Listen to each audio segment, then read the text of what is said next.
Hey everyone, this is Kevin from thechesswebsite.com. Today we're going to be continuing our series on in-depth analysis of the Sicilian defense, and we're going to be going over one of the most popular and most requested lines that comes from the Sicilian defense, and that is the Najdorf variation. It's one of the most well-respected defenses that you'll see in chess.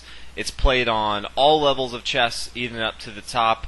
You've probably seen many of Garry Kasparov's games, Bobby Fischer's games, two players that really enjoyed this defense. It's one of the most sound defenses that you will see. There's so much theory on it. I feel like it would be a disservice not to do a video on it and kind of explain some of the concepts and some of the main lines and ideas to think about when you're playing. So it starts out with pawn 2 e4, pawn 2 c5. Again, this is the Sicilian defense. Knight f3, simple development, pawn to d6, pawn d4. After black captures, white recaptures. Black's now going to come to f6 for simple development, and after the knight's going to come to c3. The Najdorf defense continues with pawn to a6, and this is really where we're going to start getting into different variations of the Najdorf defense. Now, if you're not too familiar with the Sicilian defense or the Najdorf variation in general, you may look at this and say, a6, is this really one of the most respected defenses in all of chess? It's just a little move, a6 right here. And the answer is yes. And as far as the Sicilian in general, keep in mind the Sicilian is a very sharp line. Typically you see both sides trying to control the other side. White's trying to control the king side. Black's really trying to control the queen side, trying to control this semi-open c-file, really trying to attack the queen side of white, where typically white is castled. From here, this pawn here on a6 has a lot of different ideas. The first thing, as you can see, it's blocking off this outpost on both of his knights. This knight can't come here, knight can't come here. There's not a lot of good squares for the knight to come to. Right now we are still blocking with our pawn here on b7. It cannot come to this c6 square, and it would really like to come to this b5 square. Also keep in mind that since black does have these light squares open attacking the king here, a lot of times in other variations of the Sicilian, the white bishop really likes to come down to b5 and harass the heck out of the black king. In this variation, obviously you can see it's blocking that as well. So not only is it a great pawn placement as far as blocking our opponent, anytime you can block your opponent from some of the themes they would like to do, that's a good thing. Not always going forward with what you want, but if you can stop them, that's good as well. But it also has other ideas as well. Typically black would like to bring his pawn, push it forward to b5. Again, black in the Sicilian is always trying to counterattack. It's one of the most aggressive defenses that black has. You definitely don't want to play it if you're passive. So being able to push forward with b5, really starting to push on the attack on the queen side, it's definitely helpful for that. Once black does have this pawn here on b5, he does have different options. He can always bring now a knight here on c4 as an outpost. He obviously still has the knight here on c5 because of his pawn there on d6. So he has all these different options. Obviously, once the pawn comes to b5 as well, he can also bring his light square bishop into the action. So he can bring it to b7 if he wants to. Start to put a lot of pressure. Once he has both of his minor pieces, he can now get his rook involved into the game, trying to control again this semi-open c-file. So black has a lot of different ideas just from this simple move of a6. Now, obviously we do want to talk about white. White has a lot of different options just from this particular standpoint as we look at it right here in the Najdorf variation. And that's kind of where we're going to go. We're going to go a lot of different areas. We do have the old mainline defense that you've seen a lot from white as far as countering this. You do have the new modern line that you'll see a lot. And then you have another variation called the Fischer-Sozin attack, and that's kind of another variation we're going to look at. So we're going to go ahead and start off with the old main line in the Najdorf defense from white after black plays a6. Now the old main line from white starts with bishop to g5. Now this is the most aggressive line that white has against the Sicilian. Obviously keeping in mind that Sicilian is very aggressive. Typically nowadays from white you may see a little bit more passive move instead of, again, this is the old main line. Nowadays you may see, bishop to e3 instead of to g5. Nowadays I personally feel like some of the GMs don't try to get too cute. They try to kind of play subtle in the beginning, trying to really build up strong structure, go into this deep analysis of middle game. That's fine, Danny, but anytime I see someone come out, top level play that just plays bishop to g5, basically saying I'm going all out, I'm going as aggressive as I can against the Sicilian defense. It's really fun to see. There's not a lot of draws in these games. There's so many tactical errors that can be made. It's just really fun to watch. So personally, I play against a lot of aggressive players, so I see this line more times than not. If you've played the Najdorf defense, you've probably seen it a lot. So from here, Black does have a few different options. One of his options is to play pawn to e6. Again, getting ready to obviously defend this knight with either his queen on d8. He can always bring his bishop here to e7 to defend it. More likely than not, after Black plays pawn to e6, White's not going to capture. Obviously, the higher you get up in chess, typically players don't like to give up their bishops early on as far as trading in with their knights. And that is simply because you can open up the board a lot easier than you can close it, since bishops do better in open games. If someone has a bishop pair, typically they will try to open up the game, and then they will have a very big advantage if they do have that bishop pair. So just something to keep in mind in the back of your head. Now from here, if we look at from White, if we think about the ideas that really White has, as you can see, the bishop can't really, as far as being aggressive, if you're going to play this bishop to g5, it means you're kind of being aggressive. So there's no reason now to play bishop to e2. It's kind of a little bit too passive. Bringing it to c4, it's trying to eye down on that f7 square, but again, the e6 pawn is protecting it. It can't come to b5. Not a lot of good squares. So typically you start to either see, pawn to f4. Some players play, queen to f3 if they're not comfortable pushing the pawn forward, but the most common is pawn to f4. Again, really trying to push on the king side. White will eventually castle on the queen side and really try to just massacre Black on the king side. Now from here, Black does have a few different options. One of his moves, he can come to e7, as we talked about before, again defending his knight here on f6. From here, White can now bring his queen to f3, again developing his pieces, getting ready to castle on the queen side. From here, Black has two different options. One is to bring his queen to b6. Again, you have to counterplay. You can't just stay passive the entire time as the Sicilian. That's really not what it's there for. So again, putting a lot of pressure on this b2 pawn. And from here, White is going to castle on the queen side. Now from here, Black has a few options, but he can always bring his knight to d7. Again, trying to add more pressure onto this knight on f6. Obviously, he can also, if he wants to push forward in time, with pawn to e5. Now, besides playing bishop to e7, a lot of times Black has the option of bringing his queen to b6.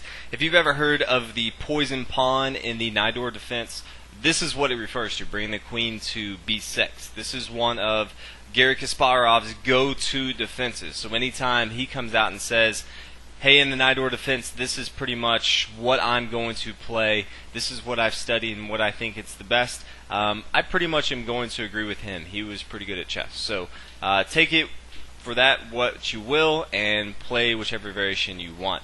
But from here, White's going to continue with queen to d2. He's going to allow the queen to come to b2 and take this pawn on b2 in exchange for trying to control the center of the board with development and his pieces and pawns. So the queen's now going to come to queen to b2, and the rook's going to come to b1. Obviously, the queen's going to have to kick back on a3. And then White's going to start to push forward. He can either push forward with f5 or he can push forward with e4. Keep in mind from White, if you do see this or you're playing against this, Black is now up in material. So you did not sacrifice this extra pawn on b2 for nothing. Anytime you're going to gambit a piece or give up a piece or pawn, any type of material, it needs to have some sort of compensation. In this case, White's really going to try to pound away on the king side of Black. So as you can see the dynamics here, this is a very aggressive line for both sides. White can no longer castle on the queen side. His rook has moved. So again, this is going to be a little bit different. There's a hole now on semi-open file on the C file. White has a semi-open file on the B file, so the queen side is going to be fireworks all over the place, and white's controlling the center of the board, even though black is up in material. So, Garry Kasparov, enjoy this, but it does get kind of crazy. So just keep that in mind if you do play the poison pawn variation. Another variation that you may see is the Argentine variation, and that starts out with bishop to e7, as we talked about before in the main line, and then the queen is going to come to f3 again. But from here, instead of bringing the queen out to b6, as we talked about before, or even c7 if you want to, from here black's going to play pawn to h6. Now, I know many people, anytime your opponent tries to pin down your knight, you just immediately play h6 or you play a6, depending on if he's pinning down the knight to the queen or the king. In this case, this is probably one of the more wild, crazy, chaotic variations that you will see. So we'll go ahead and get into it. Again, if white chooses to exchange, anytime someone exchanges their bishop for your knight early on, hey, that's a win for you. Again, try to open up the game and really use your bishop pair. Typically, you won't see someone do that if they know what they're doing, if they're familiar with chess. So in this case, you might see the bishop come back to h4. Again, this is the main line in the Argentine variation. Black's now going to play pawn to g5, again, really breaking this up. Now, as you can start to see already, black typically castles on the king side in the Sicilian defense. So this is pretty much just breaking everything up, especially after pawn takes on g5. As you can already see, black's not looking to castle on the king side anymore. So anytime someone basically says, hey, I'm not going to castle where I'm planning on to, and none of these pieces, the queen, bishop, and knight, are developed, so it's going to take me a long time to castle on the other side with this C file open, you pretty much know black's saying, hey, I'm going all out, I may not even castle, and there's just going to be fireworks. So if you like chaos, hey, try this defense out. It's kind of entertaining. So from here, black's going to play knight to d7. Very important move. Getting his knight out of the way. Also getting ready, if he wants to come to e5. And he's also allowing the bishop and the queen now to both eye down on this dark square diagonal. If he wants to take on here on g5, he can also take here on h4 if this pawn moves. So very important move to bring the knight back to d7. From here, white's going to actually capture on e6. And black is going to recapture with his pawn here on e6. Now, if white's not too familiar, he could definitely make a mistake here. If he does not see that it's actually a good move to take on e6, but obviously if black captures, you may be thinking, I don't understand, why would white give up material here? As you can see, he's really opening up all these lines here. His queen can now come to h5, attacking the king here on e1.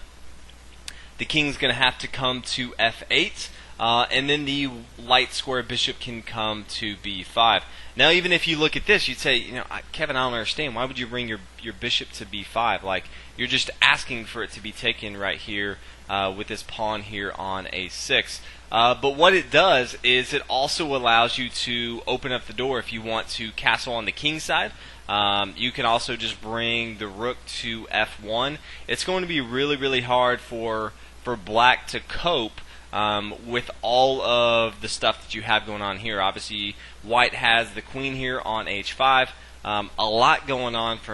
Fischer actually came up with the best refutation of this, and that is, instead of taking with the pawn here on b5, is actually to play rook to h7. And this is really the saving grace for black. It really sets up if he needs to defend. If the rook comes to f1, it kind of gives him the ability to swing this over if he needs to. Obviously, he can bring his king to g8 if he needs to. But it really protects this key square here of the f7 square. As we talked about before, if the rook was on f1 and then the queen came down to f2, it would be checkmate. So this rook here on h7 is going to be huge. Obviously, as we talked about before, white gave up material playing this knight here taking on e6 and with black recapturing. So as you can see, this definitely doesn't look good for black. I'm not going to sit here and say this is a fantastic situation, but black is up in material, and he does have the ability to save face here. So Fisher has played this, and he says this is a legitimate play, h7, to protect the house here, if you will. But you definitely are going to have to be, aggressive for black. You're definitely going to have to start to push forward. Obviously, you're attacking this bishop here on b5. White's going to have to do something about that. Black's definitely going to have to start to get his other pieces involved, really start to get some counterplay, or he will get crushed here on the king side, especially if white decides to castle on the queen side, get both of the rooks involved. It's definitely going to be chaotic, but I kind of told you that going into this variation. So this is the old main line. We're going to go ahead and now get into the new main line that you'll see a lot in high level. The new main line starts with bishop to e3 in this position, a little less aggressive than if the bishop came down to g5. It's still not blocked by the pawn structure. Obviously the pawn has come out to e4, so it won't be blocked off, but typically in high level play nowadays you'll see a little bit more passive approach. Not to say that the Sicilian is passive, but compared to bishop to g5, typically players at top level aren't trying to play the most aggressive openings anymore. That's not to say that e3 is not a good move. It's just not nearly as aggressive as the old main line. From here, black has a few options. So if you do see the bishop come to e3, you do have a few options. You can always bring your pawn to e5. Really try to block this knight here on d4. He really has no problems coming back to b3 anyway. This is kind of where he's comfortable. From here, black can start to just develop his pieces. Again, bishop to e6. Obviously trying to get his knight involved into the game, trying to bring his rook to c8, trying to control this semi-open file. He's eventually going to bring his bishop into the game over here, maybe bishop to e7. Castle on the king side, still trying to attack on the queen side. So still some of the same theory behind the typical Sicilian Najdorf defense. From here you may see the pawn come to f3, trying to not only defend this pawn here on e4, but also trying to stop the knight here coming to g4. As another variation that we'll get to here in a second, instead of e4, you can always play knight to g4. Kind of, annoying if you see it as white, knight coming to g4, which is why I actually prefer playing that. So this is why you might see pawn coming to f3. Again, if you do see pawn coming to f3, this typically means that white's not going to castle on the king side. If he does, this is not really aggressive. You might want to push it forward to f4, open up the f-file for your rook here. Playing f3 and then castling on the king side is kind of weak sauce. You're really not helping your protection of the king side, and you're not really also making it aggressive for your rook as well. So this typically means they're going to castle on the queen side.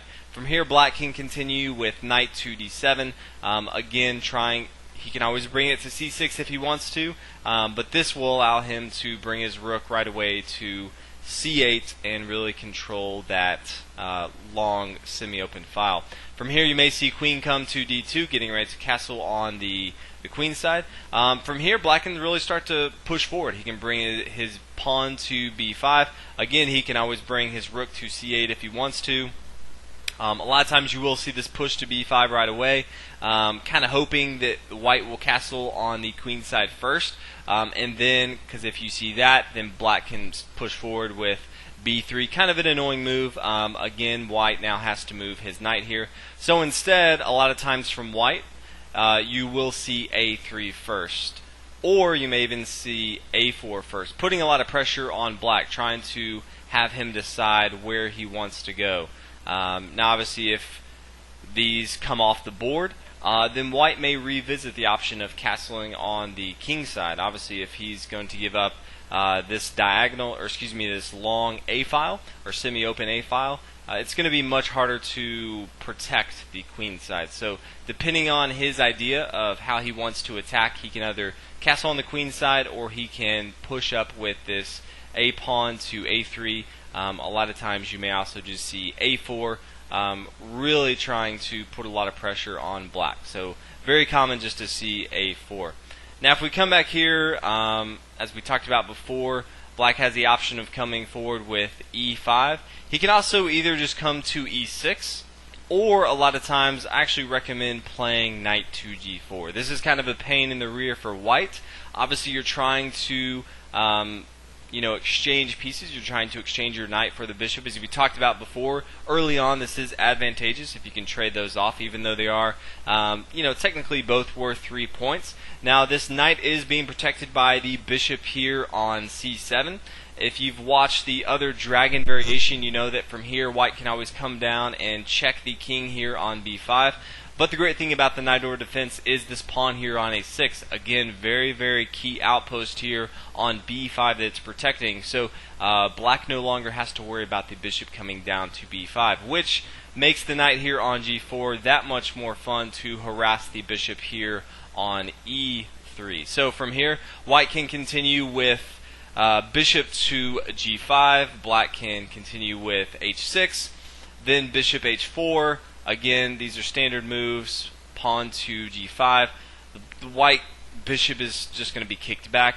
Black's now going to play bishop to g7. The reason I like this is a way, if your opponent starts with bishop to e3, basically going into the new main line of the Sicilian defense Najdorf variation from white, basically saying, I don't want to be that aggressive. Well, this is a way to say, you know what, I'm going to take that and I'm going to be even more aggressive with it. As you can tell, black has the ability to start pushing forward on the queen side, but black's already starting to push forward on the king side as well, which, as you can tell, this is going to be a much more aggressive defense from black. His king defense is going to be not as strong. He's really going to be looking to push forward.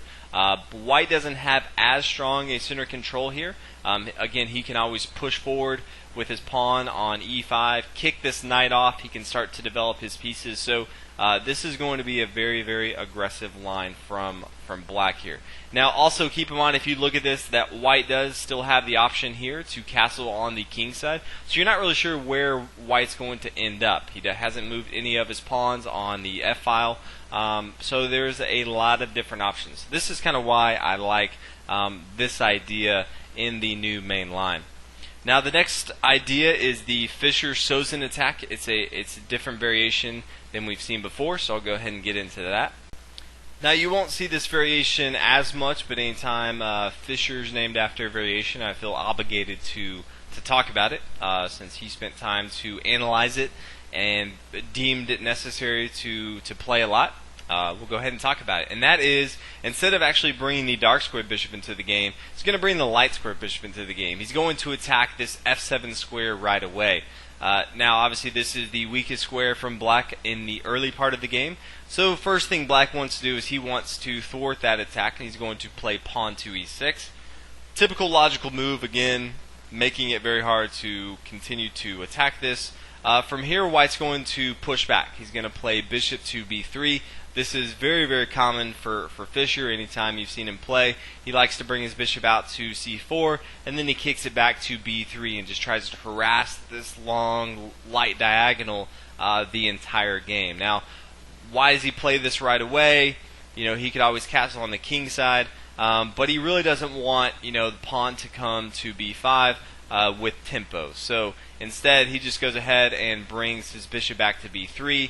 He doesn't want to.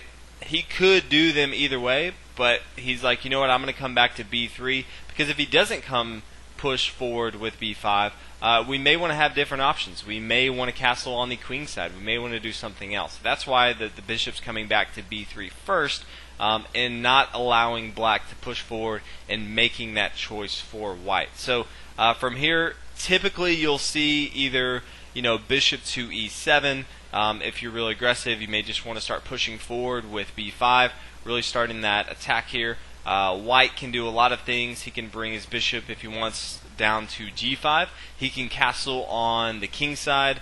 So a lot of different ideas from both different sides. Again, you won't see this as often as the old main line and the new main line. But if you do see it, or you play even as white, and you want to change it up a little bit, definitely feel free to give this a shot and let me know what you guys think. So This is the Najdorf defense. Definitely tons and tons of theory behind it. I definitely recommend checking out the website, looking at some of the famous games that have been used playing these. See some of the ideas and concepts that they used in the middle game going into the end game. Some phenomenal games that have been played using the Najdorf defense. And even if you keep up with tournaments nowadays, it's played all the time. So definitely check some of those out and be thinking about these ideas as you watch the game. Like, oh wow, that's totally cool. It's definitely more entertaining once you know what's going on and what they're thinking about during the game. So hopefully you guys enjoyed the video. There'll be tons of more later on. Definitely check out the website if you haven't already, and I'll see you guys in the next video. Thanks for watching.